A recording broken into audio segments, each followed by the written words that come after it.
cleaned them as well. New year, new book. Okay, we're live and we're running. All right, well, we'll call to order the Planning Commission regular session meeting. Can we get a roll call? Liberty Avila, Here. Dave Felly, Here. Matthew Gowerty, Here. Max Koltiv, absent, Gary Lillard. Here. All right, thank you. Are there any additions or changes to the agenda? There are not. All right. So let's consider approving the minutes from the October 8th, 2024 meeting. I saw just a couple things. Did you? Let's see here. On page 2, it says, at the top, preliminary plat for approval of division includes 13 lots. The figure only shows 12. Why would that? I wondered Yeah, if maybe 13 it was is a typo. 12. Might be. Yeah, because it's 12 here. Yeah, it could be, because Yeah. there's another version that has 13 on it that, Okay. so- Yep. Okay, so, and then there was, it looked like there might have been a sentence missing if I can find it. Let's see. Oh, Paragraph 2, under variance of the road width, yeah, okay. 26-foot wide dedicated road will allow for a 22-foot wide paved road, 2-foot gravel shoulders, and then however, gravel is not, shoulders. is not capitalized. This will be handled by Oh. a parking lot, and see, it doesn't quite read like, Okay, this will be. oh, maybe it just capitalized it, however. Okay. Maybe that's all it is.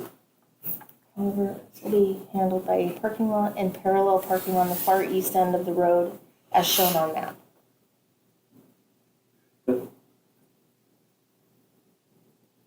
I don't know. Maybe I'm splitting hairs. But no, the however does, I did have a period there.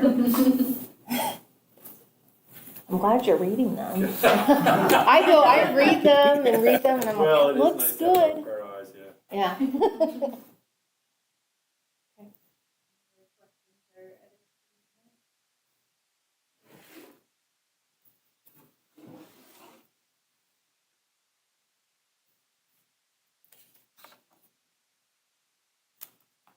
Someone want to make a motion as edited?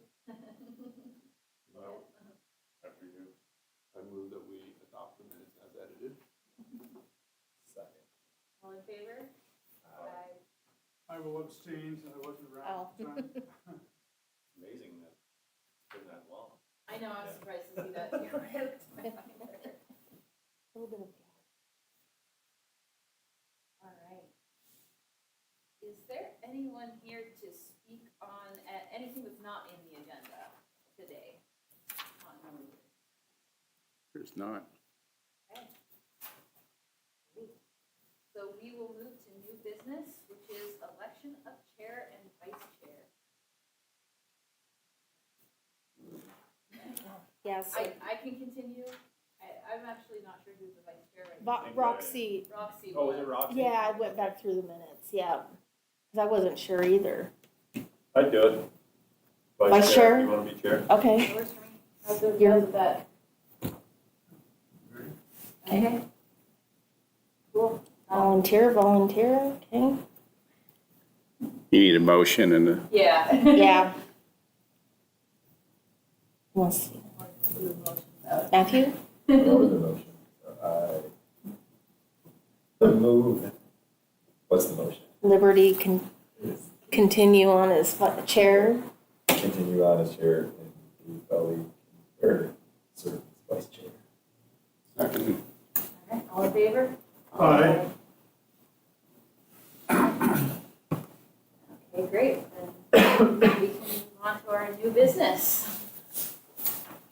Go to the public hearing. Just new business. What's that? New business. Oh, wait. Public hearing. Oh, it's not a. No, different than- it's just new, yeah, because we're not actually going to be doing Yeah, sorry. your Oh, that's typical right. public hearing today. Interpretation versus, got it. So we don't need the rules for it I don't have to do that. No. then.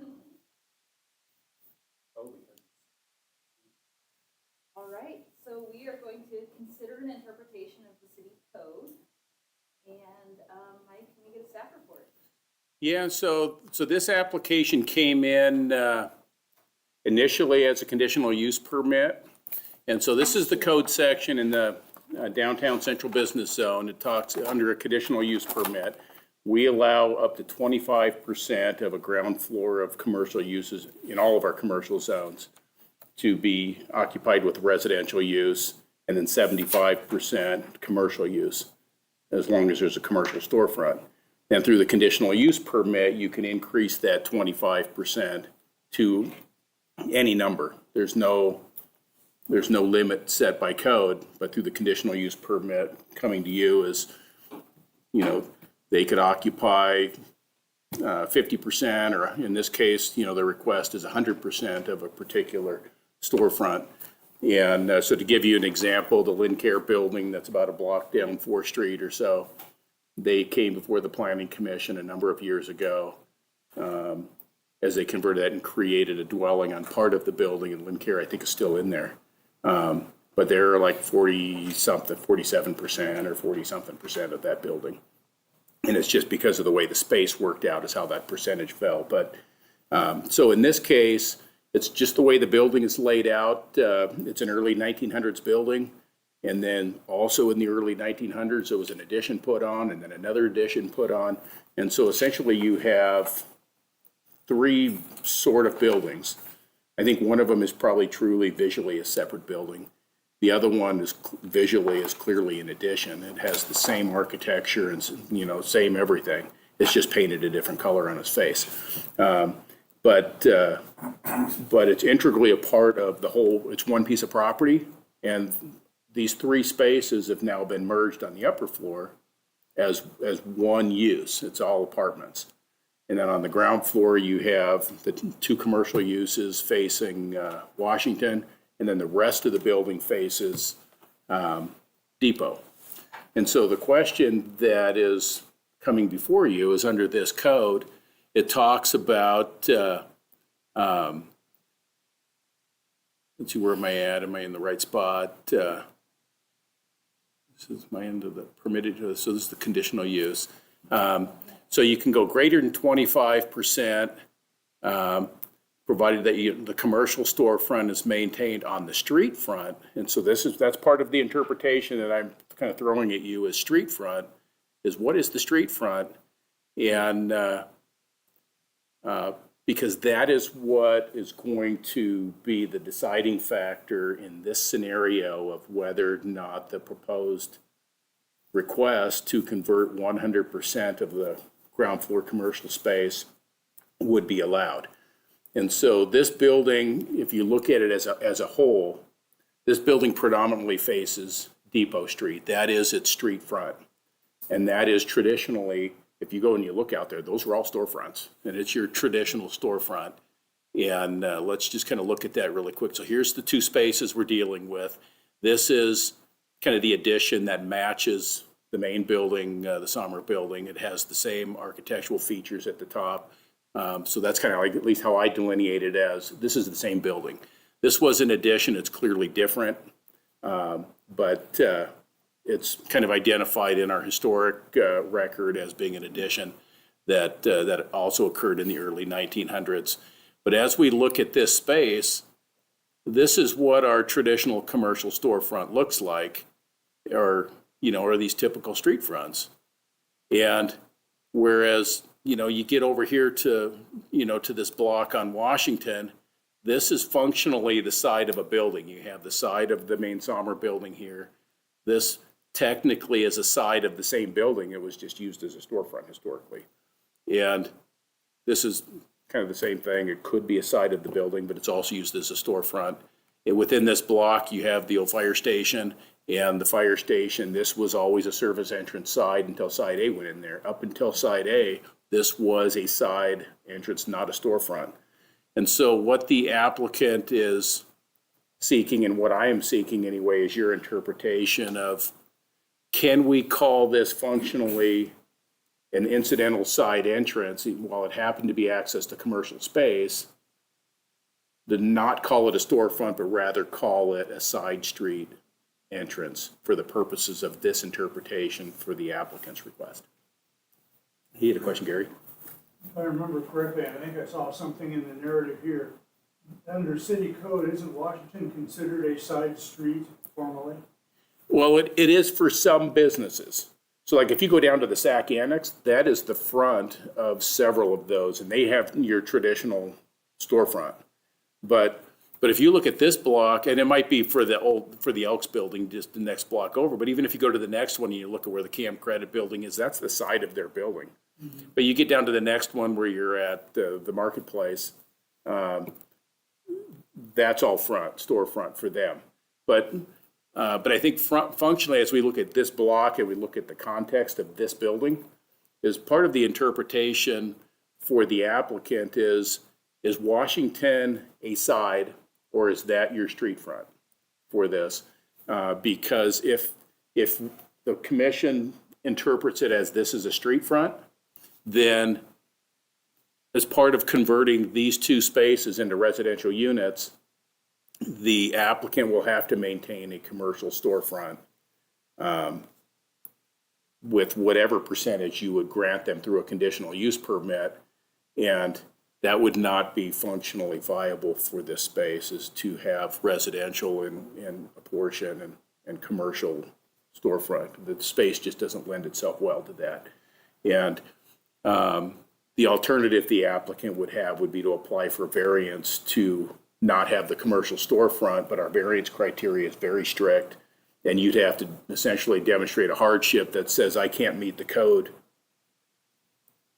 in any other way. And, and the code promotes commercial storefront. It's been historically commercially. I don't think the applicant can qualify for variance. And so that's why we're here on the interpretation. And if you support the interpretation that's requested where this is a side, then we would essentially give the applicant back their conditional use permit they applied for, which I put in your packet, because they wouldn't need a conditional use permit. It would be, they meet all of the percentage thresholds for converting this space to residential. One of the other things before I kind of finish at least my spiel, as you look at this space and you interpret it from a storefront standpoint, these, while they have historically been commercial, these are not handicap accessible. And so from a commercial standpoint, they just are not great commercial spaces. And the applicant or this property owner has struggled with keeping these spaces occupied with good tenants because the space doesn't lend itself well to a commercial occupancy. Whereas converting it to a residential occupancy, this would be a pretty easy thing. And it's not a heavily walkable street from a commercial retail standpoint. It's, but it would be great for a little side entrance to some apartments. But anyway, so I'm just going to kind of throw that out there. You guys can kind of chat about it. We can go back and forth on some maps if you want. But we could pan around this one, but I'll just kind of let you guys kind of chat about it, and we'll just kind of see where the conversation goes. The work that was done to make the second floor into contiguous residential space, was that permitted and was that done above board and with the city's Yeah, in fact, blessing? Because it does seem to me the interpretation of it being one building is based on the fact that the second floor is one floor. yeah. If our code permitted that, then that's one thing. If that was not done above board, then that's another. Yeah, so I'll answer part of the question with what I know, and we can always defer it to Lance because he knows this building inside and out. But from a city standpoint, shortly after Michael McQueen acquired this building, we went through a historic landmarks application process, and we actually got a grant for Michael through that. I can't remember all the details of whether it was urban renewal related, but we did get a grant from the State Historic Preservation Office to help with some remodel elements of electrical and plumbing and different things for the viability and use of that upper floor residential space. Because prior to Michael having it, I think there was a hodgepodge of some residents, some commercial office-y stuff, and he's done a lot of stuff to this building. And but yeah, so I would say it's all above board, and we even funded it with historic preservation money. to help make the building more viable. And so from an upper floor standpoint, it's one building. From a lower floor standpoint, every single space is different. Where's the access for the upper floor? It comes off of, I think it's off of the alleys. There also one off of Depot. For upstairs, yeah, Yeah. 103 Depot. Okay. That's right off Depot. I walked by and saw that there was a little plaque for the, like, someone who fell and. Yeah. And then access for these two lower floor spaces is just front or? So what you see, then there's a shared hallway with locking doors from each unit that goes out to the parking lot. Oh, But okay. the building is an L shape, and the blank behind us is private parking for the commercial spaces. And would that parking be for the residences too? One spot anyway. Yeah. How many would we have? Would it require? None.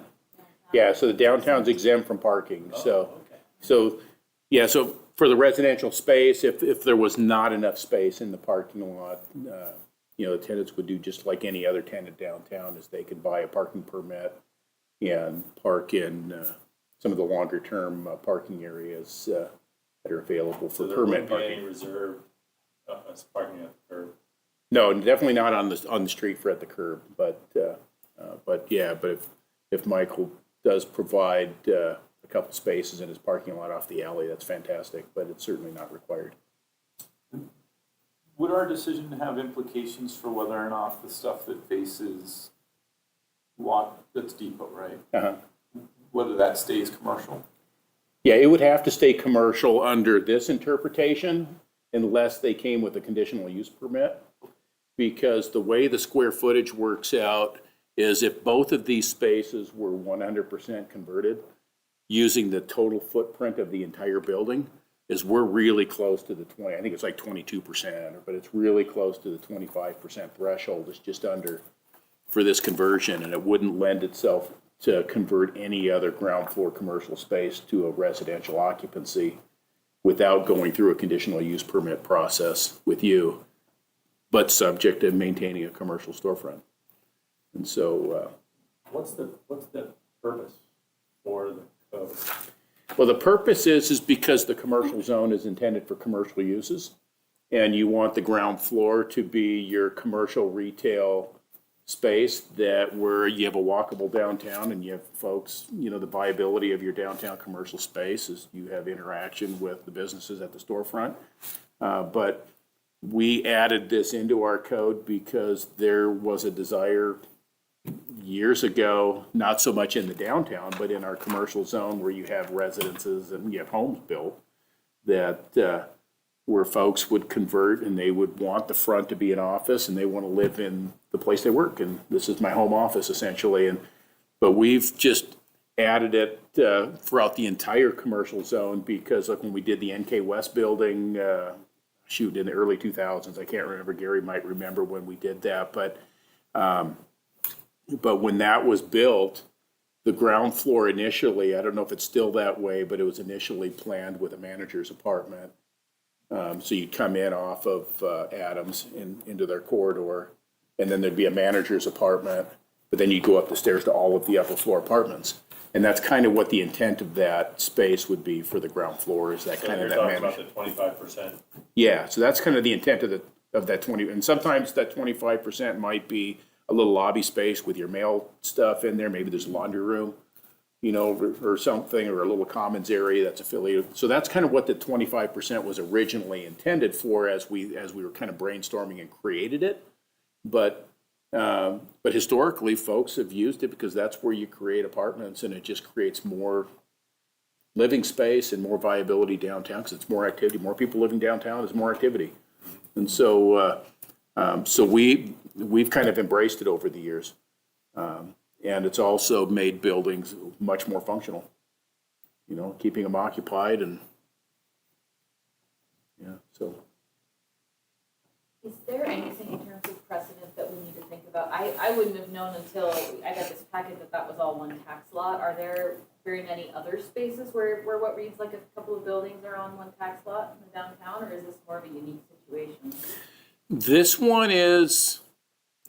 is the only one in this context that I can think of. But if let's just shoot down here to, all the way to 4th Street, and I'm going to give you, this is also in the central business zone. So this is what used to be Dr. Hall's chiropractic. Is that what was Dr. Hall? Anyway, this is now short-term rentals, but the way these are constructed is they could be independent apartments.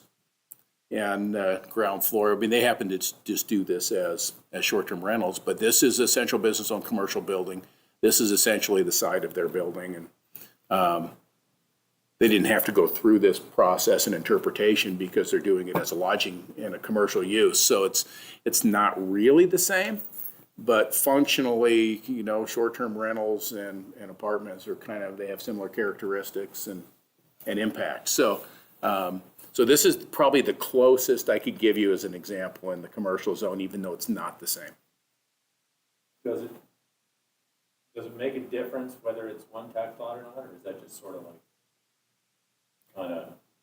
I think it does from a code standpoint, because if it was a separate tax lot, then it's like, what is the front of this tax lot? What is the front of this building? And, and so that would be, to me, that would be a huge differentiation between, Lends itself to interpreting one that as scenario one versus another. building. Yeah. That makes sense. And is there a difference between apartments and short-term rentals in the commercial zone? There is, because we don't consider short-term rentals residential. Okay. And so short-term rentals are a commercial lodging use. And that's partly why we have limitations in our residential zones for how we deal with the permitting of those. But in all of our commercial zones, people don't have to go through our short-term rental process like a residential person would. It's just It used to be, it's a permitted use, just like building a hotel or whatever. And so that's a use that we actually would like to have in our commercial zones. And so folks that do that have a much easier process for that conversion.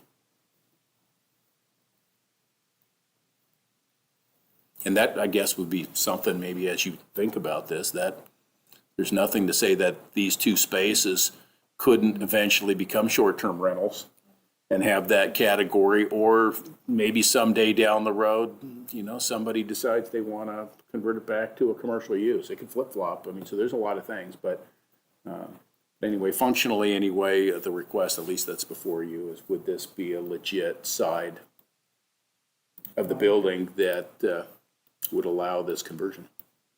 If we were to come down and say, our interpretation is that they can go ahead and make it residential, would there be anything else, some additional hearings, another part of the process where people might come in and say, well, I'm not too sure we want that, a public hearing, basically.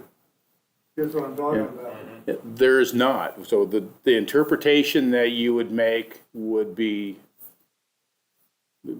probably the same interpretation that I would be making on other elements of the code. Is this is how I read it, and this is what I believe it means. And for you, it's like, what is street front mean? That is essentially the interpretation, is what is the street front of this building? Does it have two street fronts? Does it have one street front? What is the interpretation of a street front? That was something I was thinking about. So on a corner lot, can there be two street fronts? Is there any examples of that? Well, I mean, I think functionally you could probably say yes, but the way our code is structured with building setbacks and all of those things, you have one street front and you have a street side. So that's the way our code is structured, and that is the way things are labeled and defined in our code. But the SAC annex definitely seems to me like it has two street fronts. Functionally, yes. Yeah. But technically, from a definition standpoint, if I was to look at it and label it from a code standpoint, is Fur would be your front, and Washington would be your street side. Okay. Even though from a business standpoint, is business's front side. We even have, like, if you go to like Pat's Alley, you even have businesses front, rear. Yeah. You know, and so, so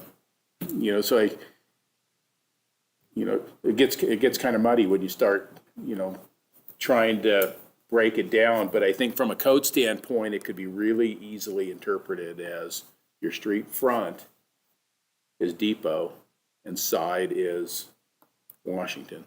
And But- so Washington is considered a side street under code from beginning to end, basically. Not for everybody. So like if you go down here, one block and you come down here to where the marketplace, well, even like now the old Elks, that's their front. Washington is their front. But you come down here to where like the quilt shop and all of them were, this is a separate building. This is their front. Washington is their front. Oh, yeah, They don't have a side. I understand their frontage, but what does the code say about the street itself? Is it a side street or? Oh, it doesn't define that. Yeah. So our code doesn't define the actual label of a street, whether a street is a front. It bases it on the context of the use on the property. Gotcha. Yeah. Has anybody from downtown development weighed in on this at all? No, because there's not really a process or an application to do that. And so for us, it's really an interpretation. And I think if you were to make an interpretation that says that Washington is a front of this, is a front of this building, then that would kind of force the project to go through a conditional use permit, which is that public hearing process that suddenly notice goes out to everybody. Have another meeting. Yeah, because the way the applicant has designed this space is that if Depot is the front and Washington is the side, the space, the way they've designed it is they meet all of the area thresholds for their project to be a permitted use outright, where you just get a building permit and you do it. And so that's why we're here. It's like, which way do you want to go? But I don't know if the applicant will be coming back if you call Washington the front, because I don't think a variance is going to be required unless they make a storefront. And I just don't think the space lends itself well to that, but that would be up to the applicant to try to design something if they wanted to do that. But I don't think they would be coming back with a variance. So they meet all the thresholds if we say that it's not a street front issue, it's the side. There's still 75% of the ground floor is commercial use after the renovation. Yeah.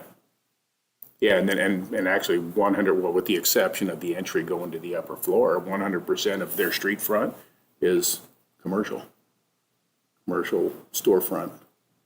Because the Use. street front is Depot, which is. Yeah, under the interpretation that you're being requested to support.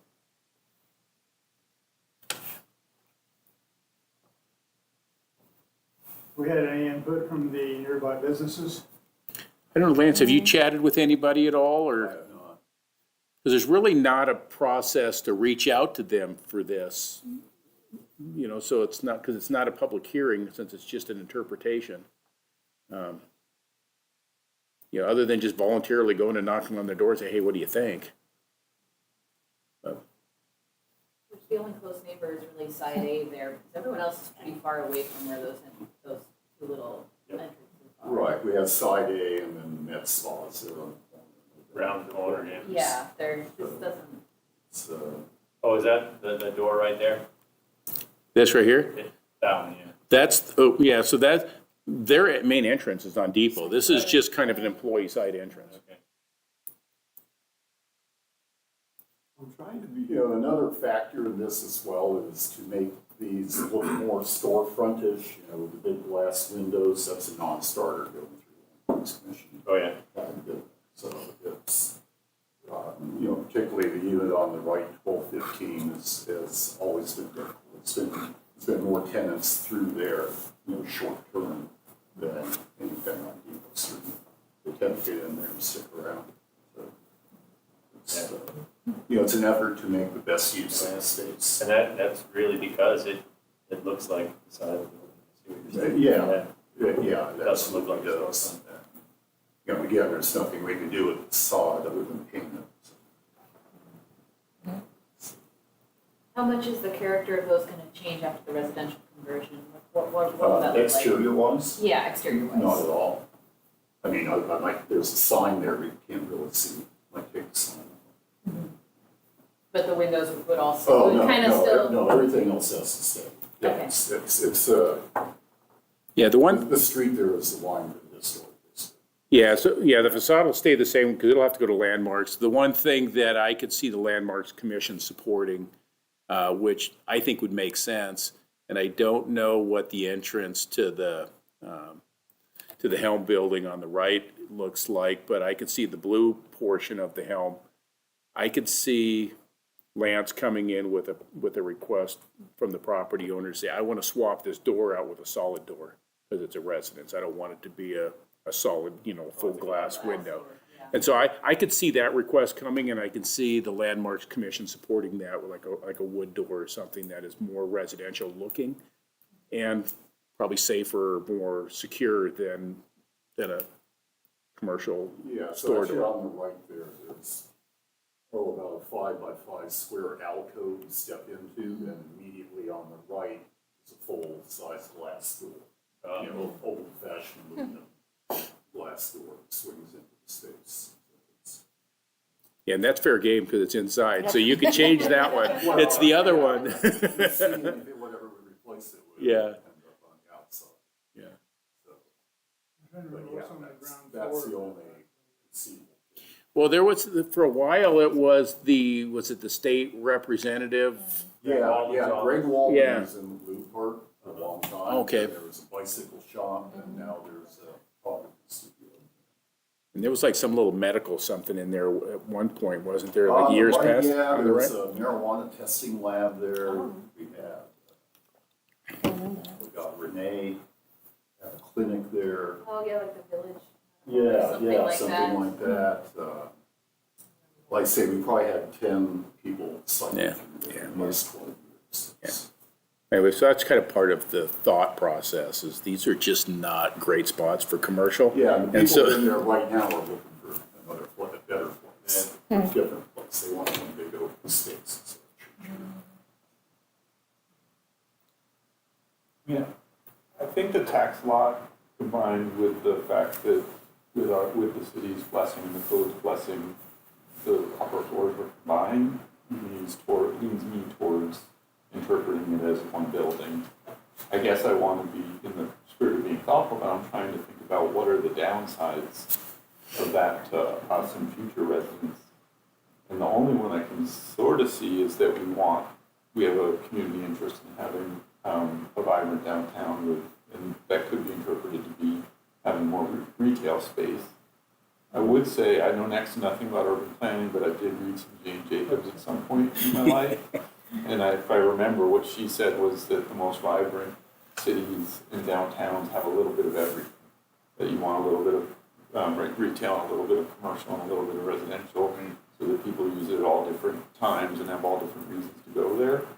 And given that we have a housing shortage and not so much a retail shortage, I think I feel okay saying we take the risk that someday people want that to have been commercial in return for people having a home, in the next 6 months or a year. Yeah, I mean, it does look like, it looks like a side entrance to me. It's true, and we're not actually precluding it being used as a commercial space, but doing the maintenance. The market conditions are, right now it's precluded by being commercial by market conditions. I mean, Yeah. and if those ever shifted enough that downtown retail was desirable, whoever owned it would have an incentive to switch back. And if we're keeping the character of it, not changing it, so it couldn't be a commercial. I mean, of course, the interior is gonna change, but the character of it still looking like a cool downtown building. And then the upper floor is already being combined, it feels fine to me. How large would those be as residences? The one on the right's be just about 1,000 square feet, and the blue one on the left's about 700. Size of my first house. Yeah, one of the brick wall between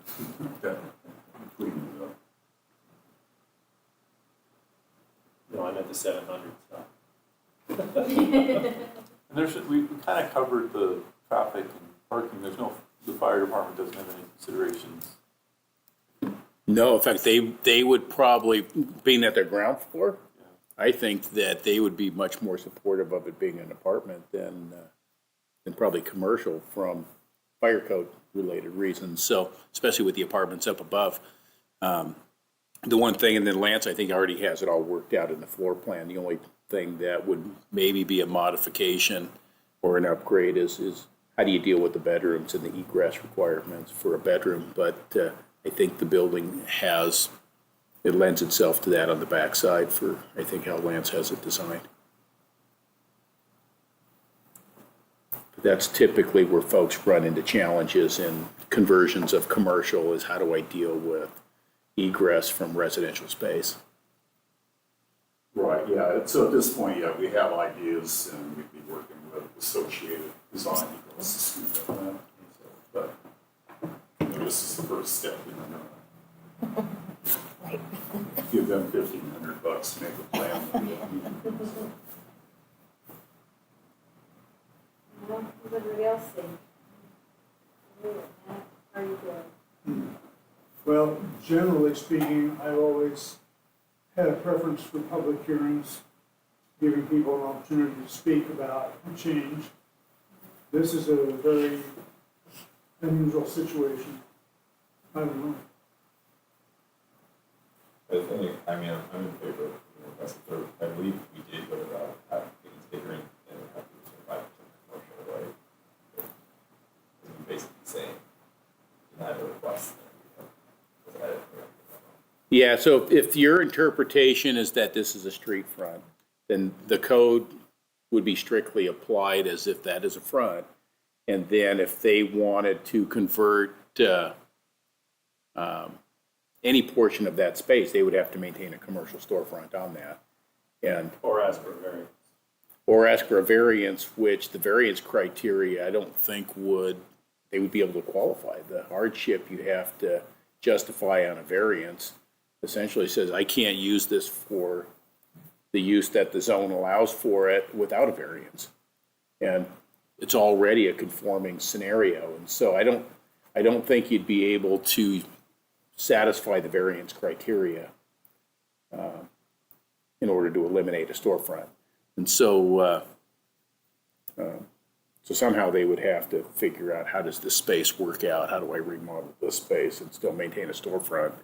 Which I don't know if that's going to be a thing for these buildings. I think you answered this already, but if we were to say it's a side street, fine for residential, would that have any implications for anybody else along the street, such as side A, for example? It could for side A, and depending on how that space works, because looking at, I don't think it's going to set a precedence throughout the downtown in any way, because it's on a site, or it stands on its own merits. The thing with, if side A was to suddenly use Elm Street as their front, I think this entry could easily be interpreted as a side, because historically this was the service entrance for fire guys to access the bay. And it's really not a storefront. They're just using a service entrance as their business entry. And so that's just kind of a unique space all by itself. But I think in the context of setting a precedence elsewhere, I don't think this would set a precedent, because I don't think there's another example in our downtown that's like this that I can think of, other than maybe Cam Credit, but they don't really have anything over there. Yeah, personally, I think my only concern would be if it had implications, negative implications for the nearby business. Yeah, I think if you had other business storefronts on each side of this that were your traditional storefront and the context of even how it appears, functionally it would be kind of weird. It would not be visually, what we would probably desire in our downtown. To me, it being on one tax lot and already continuous on the top just really lends itself to just saying, okay, well, the bottom's kind of all one too, Parking architecturally, all those three hang together. I mean, they're different colors. Yeah, it sort of makes sense to me. Yeah, one time back in the 70s, is actually everything you see plus a little more to the left was all one big law office. The Helm family had it back then. So it actually was both of those and then extended, I think even including the large window you see there on the beige part, which is now, that's now back to the net spot, but that was all, one unit across Oh, no there. kidding. So a couple, dividing door got put in there, and then there's two more other dividing doors that put in back hallway there. So after they moved out, then it seemed, I guess it was prudent at that point to split it up. So even more than Yeah, it it's, was, if it was yeah, all one 130 unit years, across it's been through a lot of those two walls. variations. Be kind of cool to have some residents like that downtown. I could go across the street for my mail. Yeah, Yeah. I go next door for my beer. yeah. I think they could be pretty desirable. I mean, there's a lot of downtowns that have really unique characteristics with apartments kind of intermixed in them that kind of helps with, the character of the downtown and the viability of. Yeah, I You know, think that's- street level, there's a lot of second story stuff. Street level. Yeah, and I think from an economic development standpoint, having more folks living downtown, I mean, that's a target or a goal.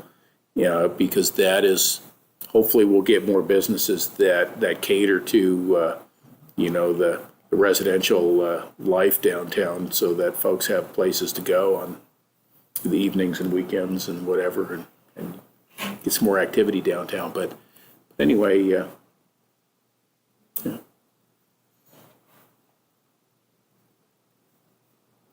Have anything else? Everyone generally positive on this? Yeah, so I've given you a couple of motions. Let me switch stuff around on my screen here, so. Suggested motion 2, right? Yeah, suggested motion to, Are you ready for such a motion? I'm ready if everyone else is, but I don't wanna, stop anyone from the discussion. if they have Is questions. not the motion to be that this building is to be, or to be considered one Oh. building?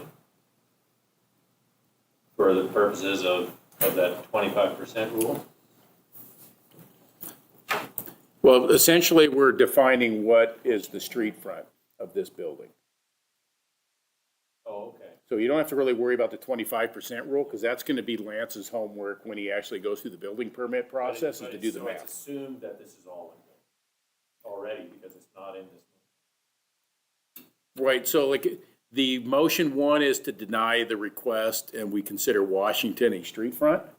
And that would essentially be the assumption, if Washington is a street front, these are two separate commercial spaces, and that is their front.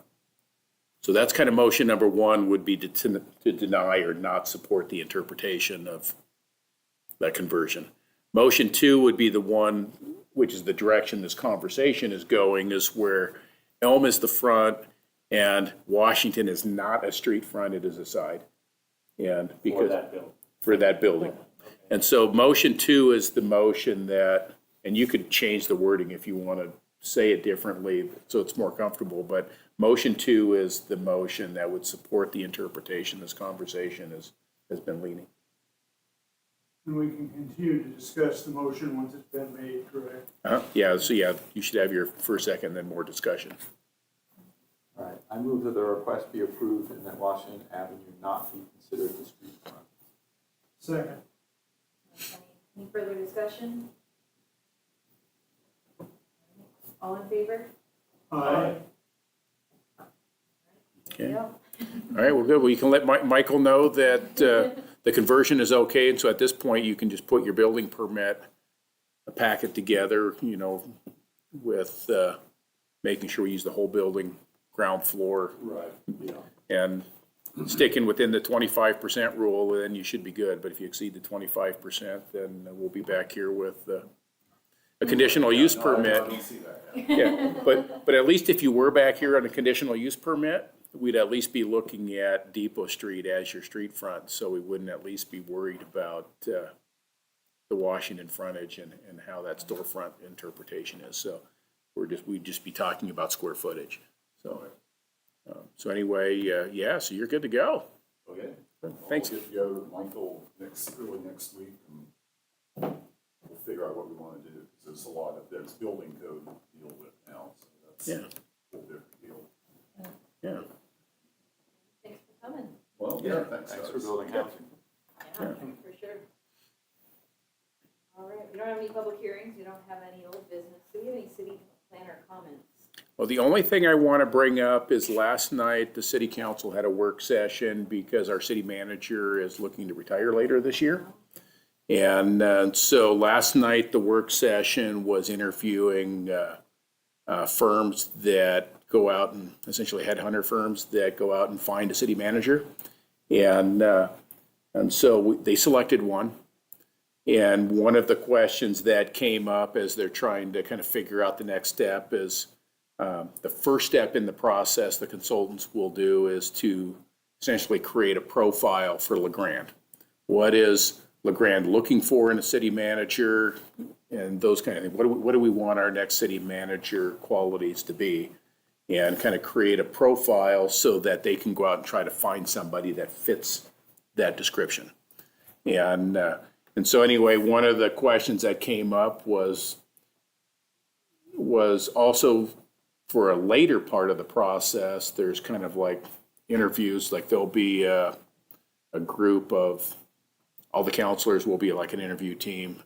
I don't know why or how the directors would kind of fit in for the city directors, but there may be an interview team that would be like the school district superintendent and some of the large, an ODOT, senior ODOT person. And one of the questions was for that kind of agency group that maybe would be another separate interview team. So the city manager would have essentially 2 interviews, between different bodies of people that would then have a recommendation for the city council to ultimately make the decision. But part of that question, and I don't know if it would matter, would be whether or not our chair of the planning commission would want to be on there, because that came up just because the planning commission, from a city council standpoint, is the planning commission has the highest value of all of our commissions from level of importance and authority. And so, but it's because of the power in the land use code and the regulatory authority that you guys kind of wield with your decisions. And so part of that is why, but I suspect that the outcome is not going to be to have our planning commission chair actually sit on an interview panel. But one of the things I wanted to extend out more for me as a request to you, because I don't think it's going to come from anybody else, is over the next couple weeks, we're going to, as staff, we're going to be generating our own list of what are qualities and attributes that we would like to see in our future city manager, and kind of generate a list. And then staff, all the directors are going to have a work session with the city council in early March to essentially have a conversation saying, from a director standpoint, is these are the things that we would value and appreciate the council including in this search so that our interests are considered. And, some of those have to do with, your speaking ability and your knowledge about this or your knowledge about that.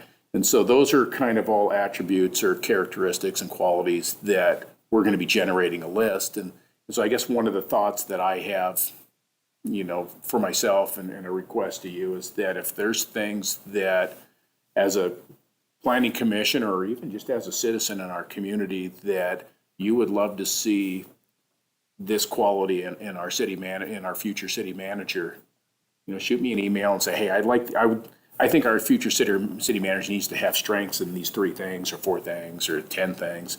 But anyway, just shoot me an email and then I'll make sure it kind of gets on the list for discussion to say, hey, these are qualities that either we as directors also have, because you might say the same things we say.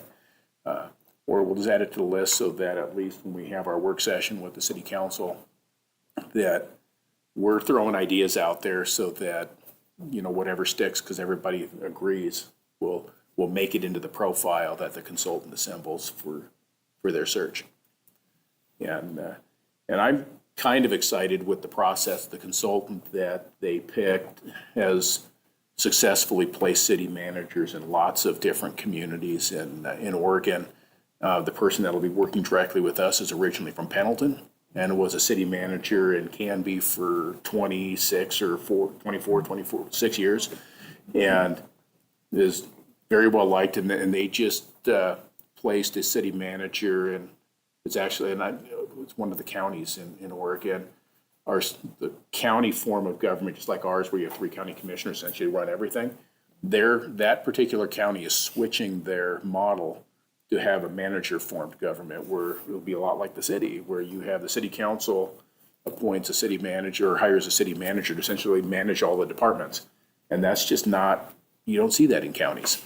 And so that's kind of new, but they successfully had, 20-some applicants that were willing to live in a remote county and take a job where they're essentially risking everything to change the whole structure. Whereas, and so they had lots of applicants and successfully found somebody and placed somebody. And so they're optimistic for LeGrand because of the candidate pool, is that a lot of those same people are probably going to be interested in LeGrand because of our rural nature and the environment that we have and that what people move here for. So there's and we have, applicant. and we have a very successful city government that functions very well. And, so it's not a high risk something where somebody's going to come into a broken system and have to fix it. And so, but anyway, so I think we're pretty excited as staff, and I think the council's really excited, and then the consultant is also really excited because many of them are semi-local anyway, and so they're excited to represent us. So, but anyway, I just want to kind of close with that. But if you guys want to shoot me an email and say, hey, here's some of the qualities that we would like to see in our future city manager, because we think that these are important attributes, then send that to me, and so I'll kind of add it to the list. So.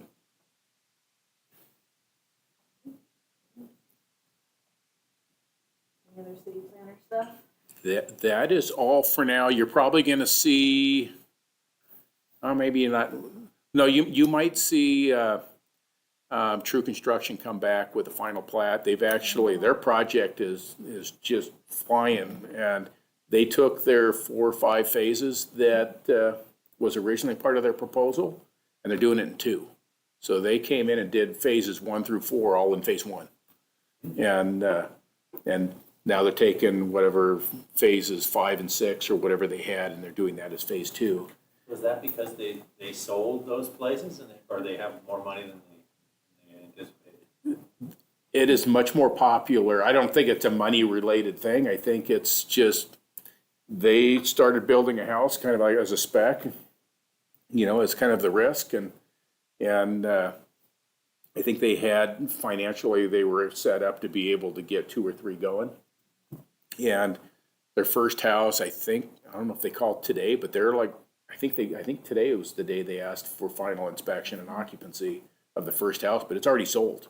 Yeah, I saw those listings. And- go up. that's cool. And it sold, and I'm not even sure how much they advertised it before it was sold. And it was really fast. It was like, as soon as it was made available, it was bought. And so then they're getting ready to list their second one if it's not already listed, and they're anticipating that's what, so they're looking at it with the interest being this great, they're thinking that they're just gonna do it all, and they're thinking they're gonna have the whole subdivision done by fall. Wow, that's awesome. Because it's going so fast and going so well for them that they're just figuring out the financial side of it, and they're just gonna plow through and just do it all right now, rather than phase it out over 5 or 6 years, which was the original proposal. Yeah. Yeah, cool. I think that was from the October meeting. You saw Yeah, the that wasn't that subdivision. long, and I saw that they had. Consider that one building, They so we had can get 2, some- they had the 3-bedroom and one of the 2-bedroom Yeah. units up on the Yeah. listening. Yeah, and we as kind of staff and city council took a little bit of risk in the final plat piece because the road's not done yet. And so part of that is you can't do it right now, so, right? So they have it, it's pretty much roughed in and it's probably it was a decent gravel road until it all snowed, but it's not gonna be paved until April and whenever their number comes up with the asphalt company, but that's usually one of those things when you go for final plat is we want to see all that stuff done. And then you get your final plat and start selling lots, but given how fast it's going, we took the commitment from the different, contractors that were building the road and the timing of when they promised to get things done as bonding to guarantee the completion. And it's a successful project. I'm surprised, that they're 3,000 square foot lots with, what were they, 1,200 square Yeah, foot about homes? just under 1,200 square feet. It's just, and they're tight. Yeah. But there's a demand for it. It's like, Yeah, the single floor, like easy, that's. yeah, that. it's literally pack them in like sardines and have like almost no space Yeah. but there's a demand for that. But we don't have that in our community. And so it's always been one of those skeptical things and that we're kind of thinking, yeah, who's gonna want that? And it's like, there's a demand for it. So, yeah. You heard anything about, plans for the former supermarket? I'm trying to remember what it was called, Fresh. Oh, the Marketplace? downtown Marketplace. I haven't. I know right now they're still working through some contract related stuff because they got urban renewal money and they had all these strings attached to it that had to hit these targets. And I know right now there's a lot of challenges right now from a legal standpoint is how do we deal with the contract? And so I don't know what's coming. I haven't heard anything about what's coming next, but I know right now that's something that the city manager and city council are trying to figure out with our legal counsel is how do we deal with that contract and what do we do with the obligations and promises that were attached to that. But hopefully that's, once they get through that, I think that'll open the door for something else to come in. Because I think that's probably a barrier that the property owner has to get through before he could put a totally different use in there. Because it was agreed upon that it would be a marketplace and it would employ so many people. At a certain wage and Yep.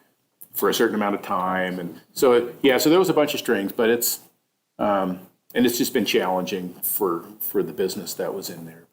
And I don't know if another grocery would move into that or if they would change the use completely and put some other retail or some other entirely different use in there.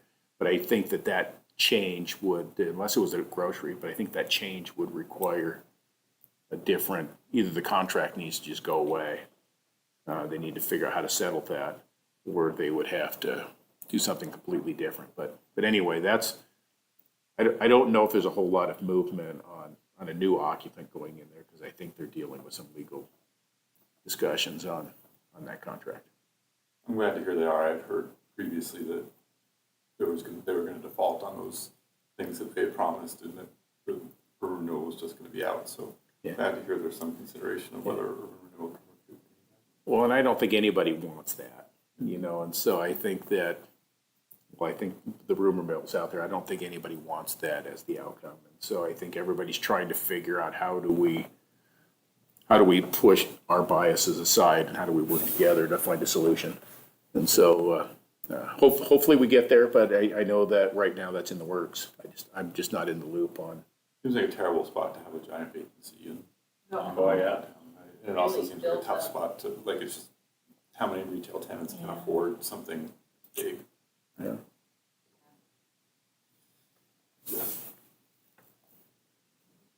Yeah. Any other projects out there that you're interested in?